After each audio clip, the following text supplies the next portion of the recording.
Hello YouTube, welcome back to another game of Starcraft 2 Legacy of the Void. This is going to be the second game between uThermal and PtitDrogo. The first game, of course, I'm not going to reveal until about 1 minute into the game, as per usual. So if you have missed that, please go into the link in the description and watch, click on that first link and watch it. So let's see how this one's going to play out. Let's introduce our players very quickly. On the bottom left hand side here, we've got PtitDrogo spawning as the blue Protoss. He's from Team mYinsanity and he is from France. His opponent on the top left hand side here is uThermal, who is the red Terran, and he is not only from AT Gaming but he is from the Netherlands. So we've got two European players here, quite nice to see in a tournament rather than just Koreans. Not that I'm racist or anything, but it is nice to see some of our fellow Europeans here, or as they're better known in the Starcraft community as the foreigners. So let's see. Score about to be displayed, by the way. So if you've missed, there is about to be spoilers. And there it is. PtitDrogo currently on 1. If you're watching this on the YouTube video, of course, you're probably going to be seeing the bracket that is currently in play. And as you can see, this is the semi-final. It is a best of 5. And it's the first semi-final also that I'm casting tonight. So let's see what we got here. Looks like we got 1 Rax with the gas. Now, I'm pretty confident at this point that uThermal is not going to go for an early Reaper because he seems to be pretty happy with starting with Terran Marines. Oh, interesting. He's actually putting down just 1 rather than the factory, or reactor, which he seems to be doing quite often actually. And it's starting to go towards that 1-1-1 build. Now, on the other hand, PtitDrogo going for the Nexus after just 1 gateway. Putting down a second gateway already at this point. Sorry, that's not a gateway, that's a cybernetics core. Let's see, second gas also coming up. Now, interesting to see which tech he goes for this time. As we all know, in the previous game, he did go for the robotics facility right after a Twilight Council. So didn't rush any too high tech, but of course, still managing to continue on with that. It looks like the 1-1-1 build continuing as usual.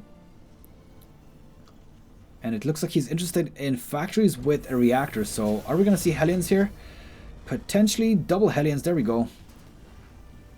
And that is quite interesting. Going to potentially get some nice harassment onto the mineral line if you can sneak inside the opponent's base.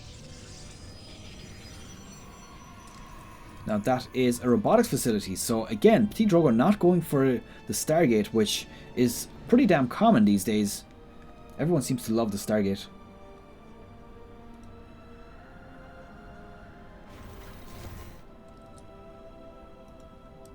And Hellions are going to get spotted here. Now, Hellions are not good versus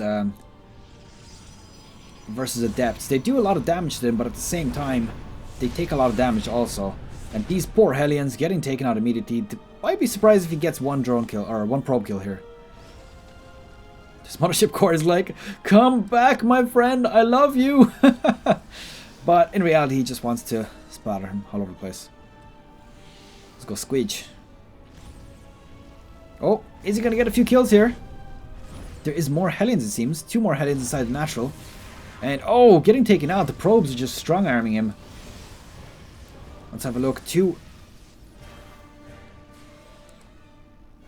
Hellions here. Now, as I said, Adepts are pretty damn good against Hellions. If you look at a full Hellion health, it's 90. Adept at this patch, this is not really a different patch. It's actually a tweak that was done. They still do 23 damage in this current version. So that means that they only take about, what, 5 hits to kill a Hellion? Which might seem like a lot, but considering the Hellion needs to stay close. Looks like a pylon going down. Now this is, you might think, okay, you move away your Liberator as soon as possible, but realistically, this is actually still okay. I mean, he's denying mineral mining time, despite the fact that he is about to get blown up there, but moving on away, and still putting this down again. Further denying the mineral. Oh no! Are they going to walk in? Oh, just about managing to pull those off. And now going to want to move this away. Potentially deny some mining time on this side. Now on this side we do have an Immortal and 3 Stalkers. Obviously the Stalkers are the only things that can hit it. But he's going to pick off 1. I think it takes 2 hits per Stalker and doesn't get a second one off. But here we go. We've got 2 Siege Tanks here. We've got a few Marines and a few Hellions. how much damage are they going to pull off here?